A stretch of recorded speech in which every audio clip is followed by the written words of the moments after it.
I suspect that there's probably a universal truth that most of us would admit to, and that is that no matter how comfortable our lifestyles may be, we wouldn't mind having more money. Some people would want more money so you can get out of debt. Some people would want more money so you can upgrade your car, upgrade your house. Maybe some people want to take a trip that they've not taken. Some people want more money, quite honestly, because they're generous people, and that would allow them to give more than they're giving right now. If you were to talk to a stockbroker or a financial planner, financial advisor or something, I think one of the things that they would say is if you want more money, then you need to look at an investment over the long term. For example, the best time to start saving for your children's college education is before they're able to walk. So by the time they graduate, that will have accumulated something. So today I want to talk to you about the financial worth of something that I have read about. The number is so big, I had to look it up. It's not a number that I have ever heard of. So we're not talking about millions. We're not talking about billions. We're not even talking about trillions. The number that I saw was 10 quintillion dollars. 10 followed by 18 zeros. Now, to help prove my point about wanting more money, I would say this probably explains the popularity of people that play Mega Millions and Powerball. I mean, gets up to $100 million. Doesn't even bother you that probably 40 million of that's going to go to pay the taxes on it. You will suffer through on $60 million. Well, I can't imagine what the taxes on 10 quintillion dollars is, but probably what you're more interested in is what is worth 10 quintillion dollars, and can I get in on some of the action? So let me tell you what they estimate the worth of 10 quintillion dollars to be. It is an asteroid that orbits between Jupiter and Mars. In fact, they think it's worth that much because they believe the asteroid is made up of precious metals, primarily the metal, nickel. And to make sure that they've got this right, they are sending a probe to this asteroid that is known as Psyche 19. Now, understand, it will take 4 years for the probe to even get to the asteroid. And then once it's there and it's doing its analysis, it's going to take some time before we actually find out what precious metals are up there. And then it would take time to create some sort of transportation system that would get up there and mine the stuff and then bring it back. I mean, I think we're talking a long-term investment. But that's not what interested me when I read about Psyche 19. Not the worth of it, but the purpose of sending the probe into outer space.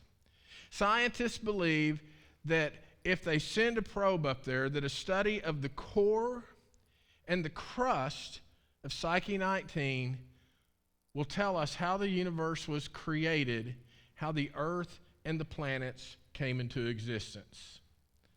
Now, I love science. I love the effects of science on our life. I'm not a scientist, but I'm going to go with a little bit different understanding of the creation of the stars and the planets. If you would give your attention to this reading from the book of Genesis. Then God said, "Let lights appear in the sky to separate the day from the night. Let them be signs to mark the seasons, days, and years. Let these lights in the sky shine down on the earth." And that is what happened. God made 2 great lights, the larger one to govern the day and the smaller one to govern the night. He also made the stars. God set these lights in the sky to light the earth, to govern the day and night, and to separate light from darkness. And God saw that it was good. And evening passed, and morning came, marking the 4th day. Brothers and sisters, this is the word of the Lord. So at the start of this sermon series, you may recall that Pastor Stephanie confessed to us that whenever she would take Christmas lights down, her habit in the past had been just to put them all in a box and just let them be. And this year she took a different approach. But whenever she said that, I got this picture, this image in my mind. It looks like a tangled mess of Christmas lights. And maybe you have seen the meme that goes around every year during Advent of, the caption, well, it shows a ball of Christmas lights hanging from an eave on a roof, and the caption says, "My wife told me to put the lights on the house, and I can't understand why she's mad at me." Because we know that Christmas lights are meant to be spread out so that you can see the design and you can see the beauty of the separation of those things. This helps me to understand what picture we can get between day 1 and day 4 of creation. On day 1, God said, "Let there be light," and that is what happened. And this is the first revelation of who God is, that God is light, and in God there is no darkness. And when I think of that, I think there's just this one ball of light or whatever it was, and there's darkness. That's all there is. And as creation goes on, now we get to day 4, and it said, God said, "Let's separate the lights. Let's spread them out." And so whenever we look at the stars up in the sky, we get this beautiful image. I mean, I suspect a lot of y'all, when you're driving somewhere, if you're looking at the clouds, you look for what shapes might be in the clouds. You might think, hey, there's a hippopotamus that has jackrabbit ears. Or, maybe there's the Imperial Star Cruiser chasing an alligator. We love doing that. People do the same thing with stars.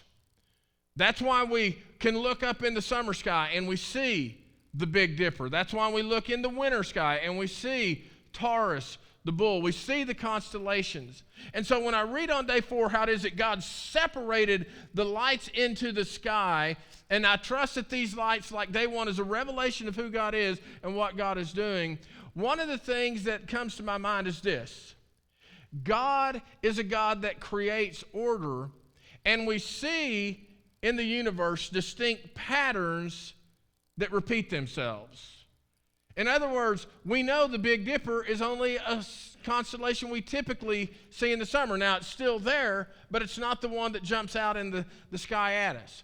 We know because of the rhythm of how things work in this created order that the summer solstice is considered the longest day of the year. Now, it's not any longer than any others, but it has the greatest number of hours of sunlight that we have, as opposed to the winter solstice, which is the shortest day of the year. It's the least number of hours of daylight that we have, at least in the northern hemisphere of the globe. That God created these rhythms for what is going on. Days, weeks, months, seasons. In fact, it may surprise some of you to learn that a day technically is not 24 hours long. That's what we say, you get 24 hours every day. Technically, a day is a little bit shorter than that, which explains why every 4 years we have to add an extra day to the calendar that we call leap day in a leap year, because otherwise, what happens to the seasons that we come to understand? They get out of order and they get out of whack. That's a scientific term, just so you know. Whack. You whack somebody upside the head, you can say, it's just science speaking to you. So whenever we see the design in the universe, it makes us believe in the existence of God. At least it helps some of us to believe that. Now, I'm going to give you an illustration, and this is not a new illustration. This is probably one that you have heard before, but maybe somebody hasn't heard it. So if y'all will just indulge me, I have a prop here. I have a can. Now, there's nothing magical about this can. It's actually a tin that I bought some Boy Scout popcorn, and this is what it came in. But I want you to imagine that in this can, there are gears and springs and wheels and numbers and glass lenses and leather straps and a clasp. In other words, I want you to imagine that in this can, there are all the things necessary to make a watch, to make a wristwatch. All right? Do I need to slow down, or y'all doing okay? All right, so if I just sit here and hold this can, how long do you think it's going to take for that watch to come together? Yeah, it's not going to happen, is it? What does it need? Movement. So if I just sit here and move this can like this, how long do you think it's going to take for that watch to come together? A quintillion? The reality is, this can is not filled with all the parts necessary to make a watch. If I were to take the lid off, I could show you that it's filled with ink pens and paper. And so, how long do you think it's going to take for a Pulitzer Prize winning novel to come out of this can? Sorry. It needs movement. How long do you think it's going to take for that novel to come out? The reality is, if you believe that's going to happen, you believe in something that I do not believe. The fact that there is a watch suggests there is a watchmaker. The fact that there is a novel, a story, suggests there is an author. And so whenever we look into the sky and we see these things, we might remember the lyrics that Thomas Chisholm penned when he said, "Summer and winter, springtime and harvest, sun, moon, and stars in their courses above, join with all nature in manifold witness to thy great faithfulness." It makes us think that God is this designer. God is this creator of the universe. Truth be told, you can call this the intelligent design theory, something that people like to argue over. I will tell you, there are people that believe that theory. There are people that don't believe that theory. And if you want us to go a little deeper, I'm not going to do that right now. You have to tune in to the podcast this week. We will refer to it as the cosmological argument for the existence of God, or the teleological argument for the existence of God. You got to wait till Friday if you're not going to research it on your own. But here's what we learn. It's not so much that we just think about God as creator. The question is, what does creation teach us about God's nature? And the creation of the stars and the planets teaches us about God's reliability, that God is constant. Because of how the things exist in their courses above, we trust that at the end of this day, the sun is going to set in the west, and tomorrow morning, if the Lord gives it to us, the sun is going to rise in the east. We understand that because the daylight hours are getting longer in our hemisphere, warmer weather is coming. These are the things that God has created, and we trust in them. We believe them to be a reliable witness to who God is and what God has done. Now, I did read a description of creation this week, which I found kind of interesting. It said, "We live on a blue planet that circles a ball of fire and is circled by a moon that causes movement in the seas." Let me break that down to you. We know the earth does what on its axis? It spins. And so the idea is, while this blue planet is spinning, it is also spinning around this ball of fire. And that's why we get days and nights and seasons and all those things. But at the same time that this blue planet is spinning on its axis and circling around the sun, there's also a moon that circles around it. Intelligent design seems to jump off the page at me. But part of what you may be wondering is, how do we stop from getting dizzy with all this spinning that's going on? And the truth is, because of the way the planet was created, there is a part of the planet that is always lit up with the light of the sun, but another part of the planet exists in darkness. Because of how it turns, there's somewhere where it's always day and somewhere where it's always night. And here's the amazing thing to me about people of faith.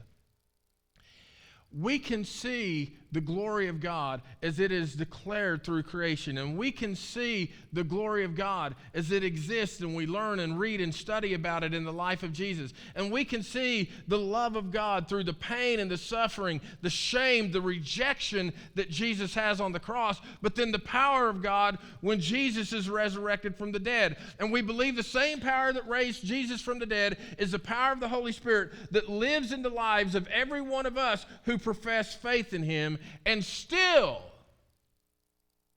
sometimes it seems we're caught in this pattern. There's places where the light shines in our lives, and there's places where we have darkness.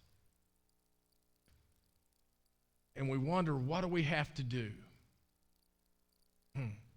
Hold that thought, because I have another prop. This is not a sacred prop, but I trust you will understand it is a prop that is very important to my life.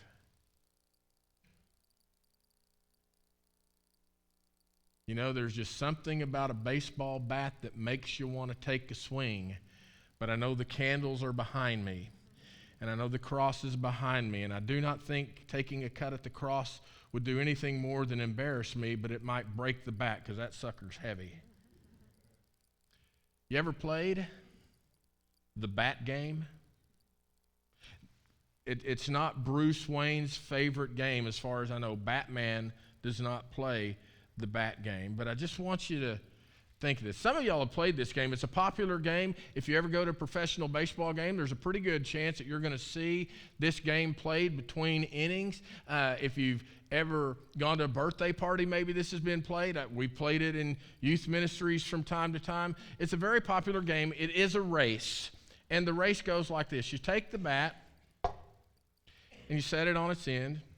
Bet y'all didn't think I could do that, did you?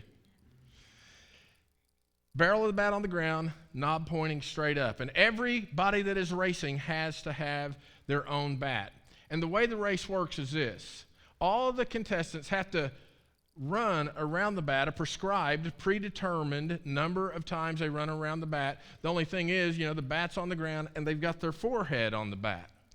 And then after they complete the prescribed number of trips around the bat, they then have to run to a finish line that's maybe 15, 20 yards away. I actually thought of having some of the youth demonstrate this game, but sometimes people cheat and it doesn't work the way you think it should. But what's going to happen, let's pick the number 15. That's a good number. What's going to happen if you put your forehead on the knob of this bat and you run around it as fast as you can 15 times? You're going to lose your sense of equilibrium. You're going to get up to run to that finish line, and as soon as your brain says go this way, your body's going to start going this way. And that's part of what makes the game funny, is because you see people run and they wipe out people and they bump into each other because they have no sense of balance. They have no sense of equilibrium. And brothers and sisters, I believe it gets that way in our lives. I believe that there is a dizziness that happens because of the pace of how we live. Perhaps we could say there is a dizziness because of our busyness in life, that we're always rushing around. And you hear people say sometimes, well, I can't go to Bible study, I don't have time. I can't read my Bible, I can't pray, I can't serve, I can't do these things because life is just too busy and I can't squeeze it all in. And then somehow we find ourselves in that place of, why is my life spinning out of control? Why do I not have any equilibrium? Why do I not have any balance in how I live my life? Here's what I want us to know. This is not about our lives as much as this is about who God is. Because when life is spinning out of control, God is steadfast in his love for us. That's a good word.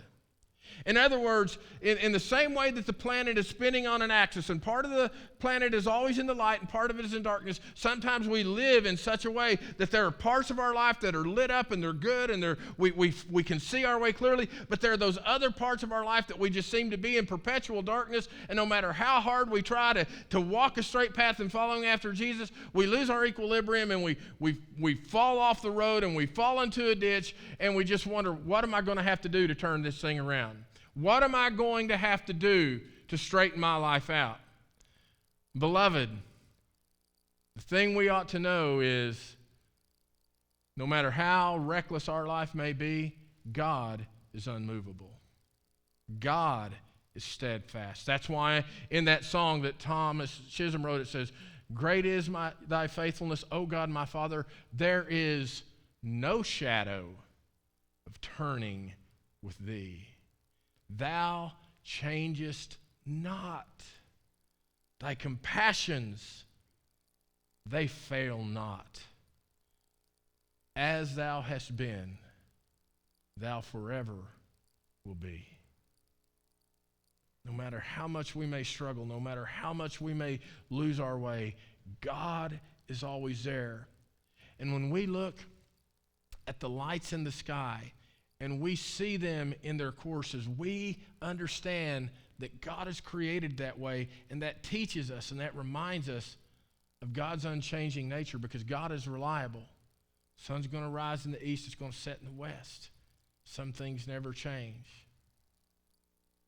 And so I begin to think again.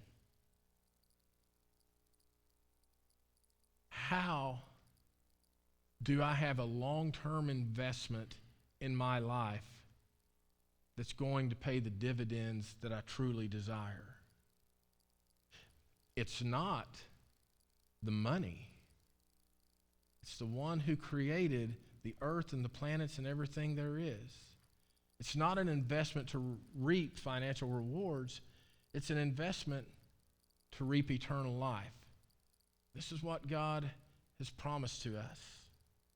No matter how many times we fail, and even though I can't count that high, I'm prone to believe that I could fail 10 quintillion times and it wouldn't change God a bit. God would still be loving and merciful and kind. I wish I had the ability to express this in a way that could capture your heart, but I don't feel like I have that. And so we're going to try something different. The team's going to come out, and there's a song. We've done this song, as far as I know, one time since I've been here, and the reason we don't do it more is because it's not exactly a song that's easy to sing along with. It's actually what I would call a performance song. And so what I'm going to invite you to do is, when they're singing the song, pay attention to the lyrics, because it talks about the greatness of God in all creation and how God reveals things about himself in creation. That if the mountains were to bow down and the seas were to roar and the wind were to blow, all in ways that point to God, then so will I. That's how I want to live. So let's pray, and then the team will come out, and I invite you just to remain seated during this song. Would y'all pray with me?